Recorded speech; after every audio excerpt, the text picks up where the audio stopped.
নমস্কাৰ ছাত্ৰ ছাত্ৰীসকল আজি আমি ইয়াতে আলোচনা কৰিম দশম শ্ৰেণীৰ গণিতৰ পঞ্চম অধ্যায়ৰ এক্সাৰসাইজ 5.2 ৰ কুৱেশ্যন নম্বৰ 6 ৰ পৰা মই কুৱেশ্যন নম্বৰ 10 লৈ গোটেইকেইটা অতি সহজ পদ্ধতিত ভালদৰে মই কৰি দিছো আশা কৰো তোমালোকে এই ভিডিওটো চোৱাৰ পিছত আৰু বেলেগ ভিডিও কেতিয়াও চাব নালাগে গতিকে এতিয়া মই কুৱেশ্যন নম্বৰ 6 ত কি কৈছে আমি চাম যে 11852 এই সমান্তৰ প্ৰগতিটোৰ -150 সংখ্যাটো কোনো এটা পদ হ'ব পাৰে নে পৰীক্ষা কৰা মানে যেটো আমাৰ 6 নম্বৰটোত সমান্তৰ প্ৰগতি দি থৈ দিছে তাতে এই -152 এই সমান্তৰ প্ৰগতিটোৰ এটা পদ হ'ব পাৰে নে নোৱাৰে আমাক সুধিছে ঠিক আছে গতিকে এতিয়া আমি ইয়াত 6 নম্বৰটো কৰি চাম আমাক সমান্তৰ প্ৰগতিটো দিয়া আছে কি দিয়া আছে যে আমাক 11852 এনেকে দিয়া আছে ন গতিকে হিয়াৰ মানে ইয়াতে আমাৰ a2 কিমান হ'ব a2 11 হয়নে নাই তাৰপিছত আমাৰ d2 কিমান হ'ব d2 আমাৰ 8 - 11 ঠিক আছে 8 - 11 হলে কিমান হ'ব আমাৰ -3 হ'ব নে নহব তাৰপিছত শেষৰ পদটো মানে আমাক কৈছে যে -152 ইয়াৰ সমান্তৰ প্ৰগতিটোৰ মানে -152 এই সমান্তৰ প্ৰগতিটোৰ পদ হ'ব না নহয় আমাক সুধছি গতিকে মই ধৰি ললো যে এই অন্তম পদটো আমাৰ কি -150 ঠিক আছে তাৰ পিছত এতেকে an = -150 হলি an ৰ সূত্ৰটো কি আছিল আমাৰ a + n - 1 হলি আছিল নে আছিল = -150 তাৰ পিছত এৰ মান আমি কিমান পাইছো 11 প্লাস n ৰ মান কিমান পাইছো আমি n ৰ মান পোৱা নাই -1 d ৰ মান আমি কিমান পাইছো d ৰ মান আমি -3 পাইছো =-150 ঠিক আছে তাৰ পিছত এটো হল তোমাৰ ইয়াতে n - 1 * -3 টো ইয়াতে থাকিল 11 টো ইয়াতে প্লাসত আছে হেতু ফালে নিলে আমাৰ কিমান হ'ব মাইনাস হ'ব -150 - 11 তাৰ পিছত কি হল তোমাৰ n - 1 into -13 equal to -150 আৰু -11 যদি মই যোগ কৰো কিমান হ'ব 161 হ'ব কিন্তু মাইনাস থাকিব ঠিক আছে তাৰ পিছত 3 টো ইয়াৰ লগত পূৰণ হৈ আছে হেফালে নিলে কি হ'ব আমাৰ হেফালে নিলে হৰণ হ'ব -3 ৰে -161 হৰণ কৰবা লাগে তাৰ পিছত কি হ'ব আমাৰ মাইনাস obviously cancel যাবনে ইয়াতে থাকিল তোমাৰ n গটিকে ইয়াতে থাকিল তোমাৰ কিমান n হয়না n হলে 1 to ফ্লেন বে লাগব 1 to ফ্লেনলি মাইনাসত আছে ফ্লেনলি কি হ'ব আমাৰ +1 হ'ব 161/3 ডিভাইড +1 তাৰ পিছত এতিয়া আমি কি কৰিম লহাগু উলাম ওকে এইবিলাক ইমপ্লাইজ চিন দে 3 3 লহাগু 3 3 দিন একবাৰ যাব 161 গুণ 161 + 3 গুণ 3 161 আৰু 3 যোগ কৰিলে কি হ'ব আমাৰ 3 1 4 6 164 হ'ব 164 ডিভাইড বাই 3 3 দি যদি মই 164 হৰণ কৰো মানে সমষ্টি হিচাপত ভাঙি থ আৰু মানে 354 গুণ আমাৰ 162 আৰু বাকি 2 দিলে আমাৰ কিমান হল 164 হল ঠিক আছে গটিকে আমাৰ কৈছে যে আমি এটা গম পালো এটো কি হতলছি আমাৰ মানে সমষ্টি তলছি হয়নে এনৰ মানটো এমান নম্বৰ আৰু 54 সমস্ত 3/2 টোৰ কিবা হেৰি নে গটিকে আমি এটা লিখবা লাগব যে এতেকে -150 সংখ্যাটো গটিকে -150 সংখ্যাটো সমান্তৰ প্ৰগতিটোৰ কোনটা সংখ্যাটো সমান্তৰ প্ৰগতিটোৰ লিখছে সমান্তৰ প্ৰগতিটোৰ কোনো অন্তৰ প্ৰগতিটোৰ কোনো এটা সমান্তৰ প্ৰগতিটোৰ মানে কি হ'ব নোৱাৰে কোনো এটা পদ হ'ব নোৱাৰে বুজি পাইছানে এটোৱে আছিল তাৰ পিছত ইয়াৰ পিছত আমি চাম 7 নম্বৰ এবাৰ আমাৰ 7 নম্বৰটোত কি কৈছে কৈছে যে এটা সমান্তৰ প্ৰগতিৰ 11তম পদটো 38 আৰু মানে 11 নম্বৰ পদটো 38 আৰু 16 নম্বৰ পদটো 73 আৰু তাৰ 31তম পদটো নিৰ্ণয় কৰা একদম ইজি হয়নে 7 নম্বৰ সলিউশন ঠিক আছে গটিকে আমাৰ 7 নম্বৰটোত কি দিছে গিভেন দিয়া আছে আমাক কি দিয়া আছে 11 নম্বৰ পদ 11 নম্বৰ মানে কি n পদৰ সংখ্যা 11 নম্বৰ পদটো কিমান বুলি কৈ থৈ দিছে 38 বুলি কৈ থৈ দিছে ওকে তাৰ পিছত 16 নম্বৰ পদটো কিমান বুলি কৈ থৈ দিছে 73 বুলি কৈ থৈ দিছে গটিকে 31 নম্বৰ পদটো আমাক কি কৰবা দিছে উলাবা দিছে হয়নে গটিকে আমাক 31 নম্বৰ পদটো হৈছে গটিকে আমি এনেকৈ লিখবা পাৰো না যে এটো আমাৰ 11 নম্বৰ পদটো কিমান 38 ঠিক আছে গটিকে এৰে সূত্ৰটো কি হ'ব আমাৰ a + n - 1 হলি হ'ব না নহয় a + n - 1 হলি = 38 তাৰ পিছত এৰ মানটো আমাৰ নাই n ৰ মান কিমান 11 11 - 1 * d =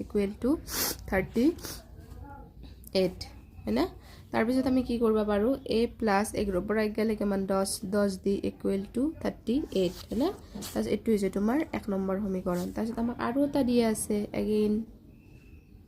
আৰু এটা দিয়া আছে যে কি 16 নম্বৰ পদটো আমাৰ 73 হয়না বলিটো আমাৰ কিমান হ'ব a plus n minus 1 wholly equal to কিমান হ'ব আমাৰ 73 গতিকে a plus 16 minus 1 wholly equal to কিমান হ'ল আমাৰ 73 হ'ল হয়না গতিকে a প্লাস 16 পাই গলে কিমান 15 15 দি ইকুৱেল টু কিমান হ'ল আমাৰ 73 হ'ল এটো হৈছে আমাৰ n হল ইকুৱেল টু 16 পৰা গলে 15 ইকুৱেল টু 73 টো হৈছে আমাৰ 2 নম্বৰ সমীকৰণ এক লাইনটো বুজি পাইছা গতি 1 নম্বৰ সমীকৰণ আৰু 2 নম্বৰ সমীকৰণটো মই কি কৰিব পাৰো অপনয়ন পদ্ধতিত কৰিব পাৰো নাই কেনেকৈ 1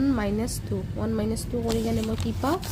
এই ক্যান্সেল যাব গলে আমাৰ কি থাকিল 10 দিৰ পৰা -15 দি গলে কিমান থাকিব আমাৰ -5 দি থাকিব না আৰু 38 ৰ পৰা -73 গলে আমাৰ কিমান থাকিব আমাৰ -35 থাকিব গতে মাইনাস ক্যান্সেল গল d ইকুৱেল টু কিমান হ'ব আমাৰ 5 7 গুণ 35 d ৰ মান আমাৰ 7 হল এতেকে d ৰ মান আমি কত পাম এতেকে আমি লিখলো যে d ৰ মান 1 নংত বহাই হয়নে d ৰ মান 1 নংত বহাই আমাৰ 1 নংটো কিমান আছিল a প্লাস 10 d ৰ মান আছিল 7 ইকুৱেল টু এৰ মানটো আমি d ৰ মান কত বহাইছো 1 নংত বহাইছো ঠিক আছে 1 নংত নহয় 2 নংত বহাই ঠিক আছে a plus 15 d a plus 15 d আছে 15 d ৰ মান 7 ইকুৱেল টু কিমান আছে আমাৰ ইকুৱেল টু 73 আছে তাৰপিছত a প্লাস 15 7 গুণ 105 হয়নে 105 ইকুৱেল টু 73 তাৰপিছত a ইকুৱেল টু 73 মাইনাস 105 হ'ব গতিকে a ইকুৱেল টু 73 মাইনাস 105 কিমান হ'ব a ইকুৱেল টু 73 মাইনাস 105 হলি -32 ঠিক আছে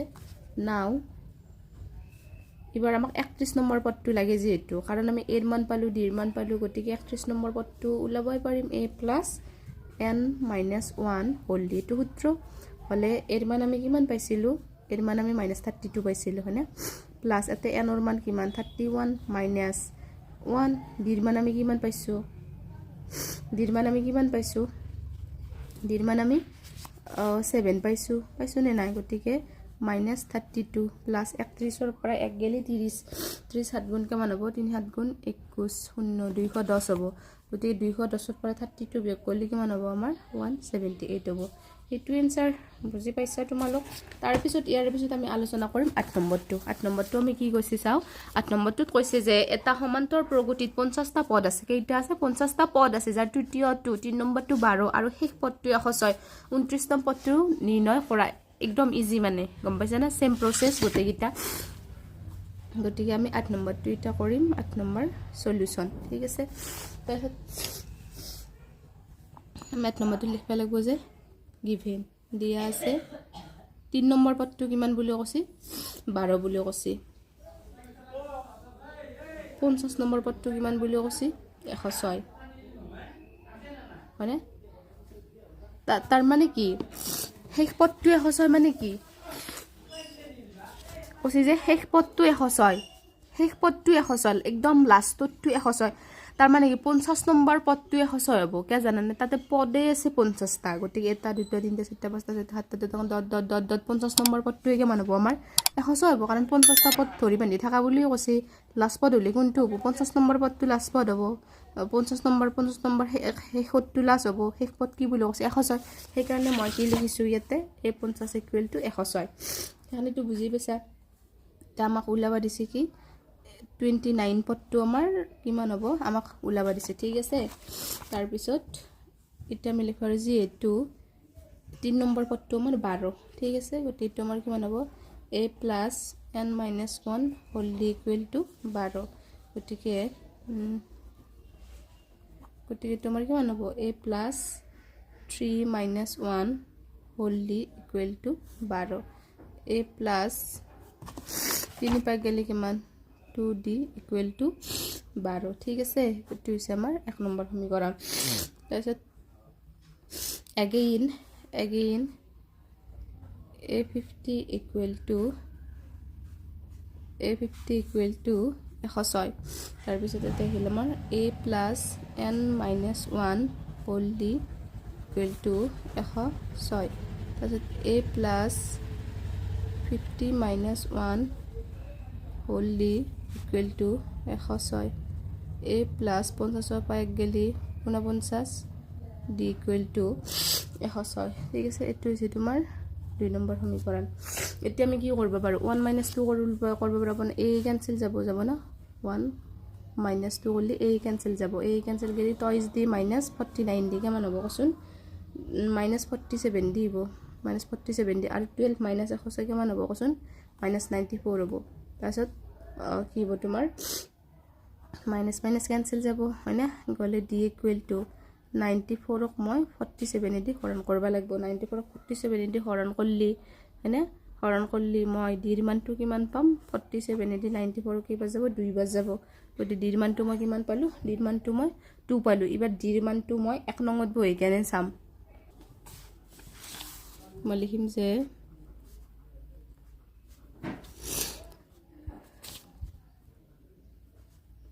d ৰ মান 1 নংত বহুৱাই ন 1 নংটো কিমান আছিল a plus টয়েস d আছিল d মানে দুগুণত 2 পালুৱে ইকুয়াল টু 12 আছিল a plus 2 দুগুণ 4 equal to 12 a equal to 12 পৰা 4 গেলি কেমন হ'ব 12 পৰা 4 গেলি 8 হ'ব ঠিক আছে কতে a ৰ মান পালো d ৰ মান পালো এতে 29 নম্বৰটো অতি সহজ পদ্ধতি দিলা পাৰিম a plus n minus 1 whole a ৰ মান পাইছো আমি 8 n ৰ মান পাইছো আমি 229 minus d ৰ মান পাইছো আমি 2 ঠিক আছে গতিকে টু হ'ব আমাৰ কিমান 8 29 পাই 1 গেলি 28 28 পূৰণ 2 ঠিক আছে এটো হ'ব তোমাৰ 8 plus 28 দুগুণ 56 56 আৰু 8 প্লাস কৰলে আমি কিমান পাম 64 8 এনসাৰ বুজি পাইছা তোমালোক ইয়াৰ পিছত আমি আলোচনা কৰিম 9 নম্বৰটো 9 নম্বৰটোত কি কৈছে চা যদি এটা সমান্তৰ প্ৰগতিৰ তৃতীয় আৰু নৱম পদ দুটা ক্ৰমে 4 আৰু -8 হয় তেন্তে ইয়াৰ কোনটো পদ শূন্য হ'ব মানে এটা সমান্তৰ প্ৰগতি আছে তাৰে 3 নম্বৰটো 4 আৰু 9 নম্বৰটো -8 হলি হচ্ছে যে তাৰে কিমান নম্বৰ পদটো মানে শূন্য হ'ব একদম ইজি উলাবটো গতিকে এতিয়া আমি কৰিম 9 নম্বৰ সলিউশন ঠিক আছে 9 নম্বৰতে আমি লিখবা লাগিব যে given দিয়া আছে আমাক কি দিয়া আছে a3 = 4 তাৰ পিছত a9 = -8 না এতেকে আমি লিখবা পাৰো এখানে আমাক দিয়া আছে এতেকে a3 = কিমান 4 মানে এখানে তো গম পাইছে a3 = 4 গতিকে তোমাৰ মানে a plus n minus 1 whole d equal to 4 হয়নে তাৰ পিছত a plus n মানে কি 3 minus 1 whole d equal to 4 ঠিক আছে সেটি কোন আমাৰ a plus 3 পাই গেলে 2d equal to 4 তো সেটো তোমাৰ নাম্বাৰ 1 সমীকৰণ ওকে তাৰপিছত and মই আৰু এটা লিখবা পাৰো আৰু এটা আছে যে আমাৰ a9 equal to -8 এইটো কোনে লিখবা পাৰো না a plus n minus 1 whole d equal to -8 है তাৰপিছত a plus 9 পৰা 1 গেলি 8 আৰু d মানটো পাই নাই দিছন equal to -8 এনে নাই তাৰপিছত এটো কোন হল a plus 9 পাই গেলি কিমান 8 a plus 8d equal to -8 এটো কিমান হল আমাৰ 2 নম্বৰ সমীকৰণ গতি 1 আৰু 2 ক মই কি কৰিব পাৰো অপনয়ন কৰিব পাৰো গতিকে মই লিখিম যে 1 - 2 তাৰপিছত আমাৰ মানে 2 কলে a ক্যান্সেল যাব 2d ৰ পৰাই 8d গলে -6 দি থাকব না তাৰপিছত ইকুৱেল টু টো ফালি গনে 4 ৰ পৰা -8 4 আৰু -8 +8 কৰলে আমাৰ কেমন হ'ব আমাৰ 12 হ'ব ঠিক আছে বুজি পাইছা নে এটা মই এখনি অপনয়ন কৰছো কৰানতে 8 আৰু 8 ক্যান্সেল গেল তাৰপিছত 2d - 8d এফালে 6 দি থাকব এফালে 4 - +8 4 + 8 করলে আমাৰ কিমান হ'ব 12 নহব জানো এইটোৱে কৈছে তাৰ পিছত আমি কি কৰিম এবাৰ d = 6 দি 12 যাব 6 দুগুণ 12 d ৰ মান আমি কিমান পালো -2 পালো এবাৰ আমি কি কৰিম d ৰ মান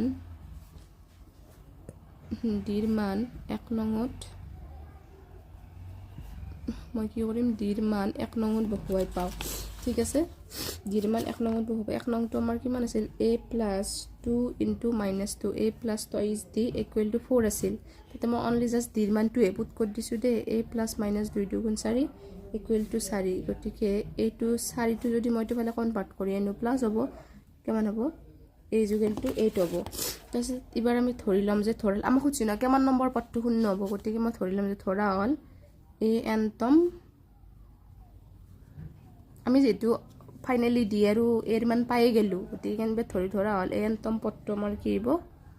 শূন্য হ'ব ঠিক আছে লিখি ললো মানে এতকে a n = 0 তাৰপিছত a + n - 1 হোল d = 0 এর মান পাছো 8 + n - 1 ডির মান পাছো আমি কেমন -2 = 0 তাৰপিছত n - 1 * -2 8 ফালে এনলি -8 হ'ব ঠিক আছে তাৰ পিছত মই কি কৰিম n - 1 -8ক মই -2 দি হৰণলে মাইনাস কেনসেল 2 4 গুণ 8 মানে n - 1 = মই কিমান পালো 4 পালো n = 1 টো এফালে কনভাৰ্ট কৰি লইলে প্লাস হ'ব 4 একে কিমান হ'ব 5 হ'ব তাৰ মানে আমি গম পালো এতেকে 5 নম্বৰ পদটো 5 নং পদটো শূন্য হ'ব এটুৱে বুজি পাইছা তোমালোক দেখিছানে মানে কি ইন্টাৰেস্টিং ভাল লাগে কিবা এটা গণিত এটা কৰি কেনে বুজি পাইছা ইয়াৰ পিছত আমি কৰিম এবাৰ 10 নম্বৰটো ঠিক আছে 10 নম্বৰটোত আমাক কৈছে যে এটা সমান্তৰ প্ৰগতিৰ 17তম পদটো মানে যোনটো 17 নম্বৰ পদ হ'ব হেতু বলে 10তম পদতকৈ বলে 7 ডাঙৰ সমান্তৰ প্ৰগতিটোৰ সাধাৰণ অন্তৰ নিৰ্ণয় কৰা দিউলা পাৰিছে ঠিক আছে এটো আমি কৰিম একদম ইজি প্ৰসেছত এতিয়া আমি 10 নম্বৰ সলিউশনটো আছে ঠিক আছে গিভেন আমাক দিয়া আছে যে কি দিয়া আছে a17 ঠিক আছে 17 নম্বৰ পদটো মানে ফাৰ্স্ট মই কিমান লিখলো 17 নম্বৰ পদ ফাৰ্স্ট আগে আমি সমীকৰণ কিটা বনাই লম পিছত ডাঙৰ সৰু কোৱেশ্চন মতে কি কৈছি হেতু পিছত হ'ব a17 হলে কি আছিল a + n - 1 হোল দি আছিল নে নাছিল গতিকে a + 17 - 1 হোল দি মানে না a + 17 পৰা গলে কিমান 16 দিব মানে 16 দি এইটো এটা ঠিক আছে তাৰ পিছত আৰু তামাক কৈছে যে 10 নম্বৰ পদটোৰ কথা কৈছে এটো এনেকৈ হ'ব a + এটো a দে a + n - 1 হোল দি গতিকে a + n ৰ মান 10 1 হোল দি a + 10 ৰ পৰা 1 গলে 9 দি হনা দুটা হল এটা according to the question প্ৰশ্ন মতে আমাক কি কৈছে তা মানে 17 নম্বৰ পদটোতকে 17 নম্বৰ পদটো মানে এই পদটো এটুত কৰিবলে কিমান ডাঙৰ 7 ডাঙৰ গতিকে এটুৰ পৰা এটু বিয়োগ কৰবা লাগব বুজি পাইছা না according to the question প্ৰশ্ন মতে a17 - 18 = আমাৰ কিমান হ'ব 7 হয়না 7 তাৰ পিছত কাৰণ মই যদি এটু যদি ফ্লো কনভাৰ্ট কৰলো 18 টো আমাৰ কিমান হ'ব প্লাস হ'ব তাৰ মানে এতকে ই 7 ডাঙৰ হল হয়না